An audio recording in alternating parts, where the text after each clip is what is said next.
सभी जानते हैं।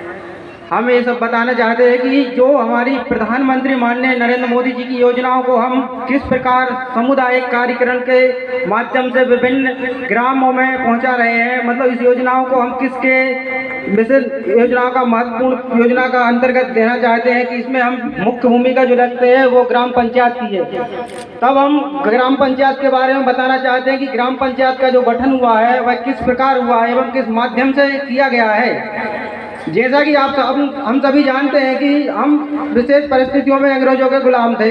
तब हम जिस प्रकार भी अंग्रेजों से छुटकारा पाकर निकले हुए हैं, तब जैसे कि आप सभी जानते हैं कि हम 1947 में आज़ाद हुए हैं। 1947 में आज़ाद होने के बाद में हमारे पास कुछ नहीं था। मतलब ये था कि संविधान बना था, तो संविधान बनाने के लिए जो हमारे भीमराव अम्बेडकर जी को दायित्व दिया गया था, उन्होंने बहुत ही पूर्णतापूर्वक इस कार्यक्रम को एवं इसको शुरू किया। तब हमारे संविधान में 2 साल 11 महीने 18 दिन कंप्लीट बनने के बाद में जो संविधान बना था, उस संविधान में प्रारंभ में जो कि दिए गए थे 8 अनुसूची तथा जिस प्रकार जो अनुच्छेद थे तो 395 अनुच्छेद 8 अनुसूची के अंतर्गत रखा गया था। इस प्रकार अभी वर्तमान में 12 अनुसूची है एवं 430 संविधान अनुच्छेद के तहत है। इस प्रकार हम पंचायत का मुख्य भूमिका पर आते हैं कि पंचायत का गठन किस प्रकार हुआ है।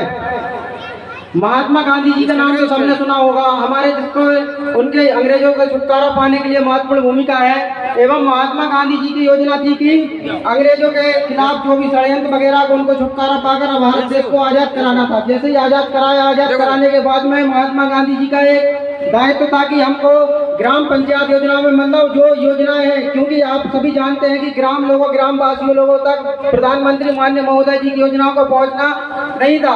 तब महात्मा गांधी जी की योजना थी कि हम एक ऐसी योजना बनाएंगे कि ग्रामवासियों तक हर एक योजना का हर एक प्रधानमंत्री का दायित्व पहुंचेगा।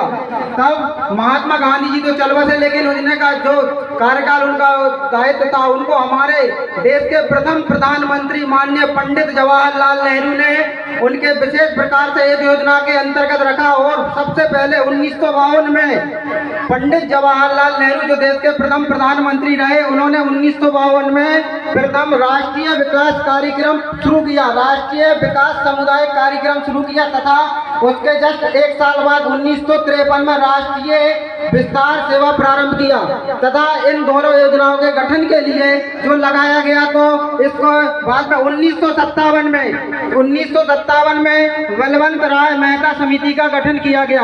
बलवंत राय मेहता समिति के गठन पर सिफारिश पर जांच के लिए यह योजना बनाई।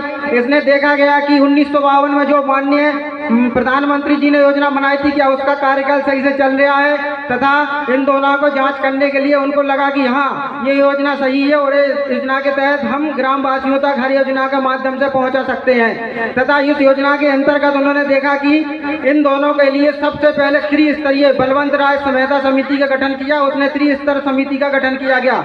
ग्राम स्तर पर ग्राम स्तर पर ग्राम पंचायत और तहसील स्तर पर बेगमगंज, जैसे बेगमगंज अपना तहसील है तो तहसील स्तर पर उन्होंने तहसील स्तर पर तहसील पंचायत मतलब पंचायत समिति का गठन किया गया और जिला पंचायत पर जिला परिषद का गठन किया गया। इन तीनों की कार्यक्रम को देखते हो बहुत अच्छा लगा कि सब लोगों ने देखा। तो सबसे पहले महात्मा गांधी जी का जो जन्म दिवस था 2 अक्टूबर, तो 2 अक्टूबर की याद में सबसे पहले पंचायत को अपनाने वाला राजस्थान का नागौर जिला, तो 2 अक्टूबर 1959 को राजस्थान के नागौर जिला में पंचायत का गठन किया गया तथा इस पंचायत में देखा गया कि विभिन्न योजनाओं को बहुत अच्छे तरीके से निभा रहा है। तब इस पंचायत को नागौर अकेले में तो चलेगा नहीं, तब प्रधानमंत्री जी ने सोचा कि इसको क्यों ना पूरे भारत में हर एक राज्य में हर एक गांव तक पहुंचाने के लिए लागू किया जाए। तब इस योजना का विचार व्यक्त किया और देखा कि ये कैसे हुआ। तब इन्होंने सोचा कि इसको संवैधानिक दर्जा देना बहुत जरूरी है। तब 73वां संविधान संशोधन जो 24 अप्रैल 1993 में किया गया और हर एक राज्य में हर एक गांव में एक पंचायत का गठन किया गया।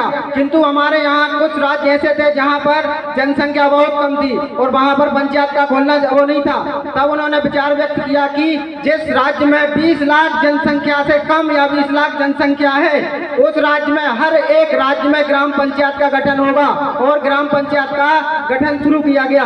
तब इस ग्राम पंचायत के माध्यम से हर एक राज्य में संवैधानिक दर्जा दिया गया और ग्राम पंचायत का चुनाव जो होता है, तब हम यही कहते हैं कि ग्राम पंचायत माननीय प्रधानमंत्री जी की योजनाओं को विभिन्न माध्यम से पहुंचाना ग्राम पंचायत का बहुत बड़ी भूमिका है। यदि आप सभी को माननीय प्रधानमंत्री जी की कुछ योजनाओं का लाभ नहीं मिल रहा है तो आप कहीं भटके ना कहीं परेशान हो। हमारे जो माननीय जो जिनको हमने वोट दिया है, ग्राम पंचायत जिनको हम सरपंच बोलते हैं, उनके पास जाइए और एक आवेदन दीजिए और उनसे मिलने के बाद में बताइए कि आपको क्या लाभ मिले हैं, क्या लाभ नहीं मिलने, क्या लाभ मिलना चाहते हैं और क्या लाभ नहीं मिल रहे हैं। तो उनसे बात कीजिए और उनसे आवेदन लिखित आवेदन दीजिए।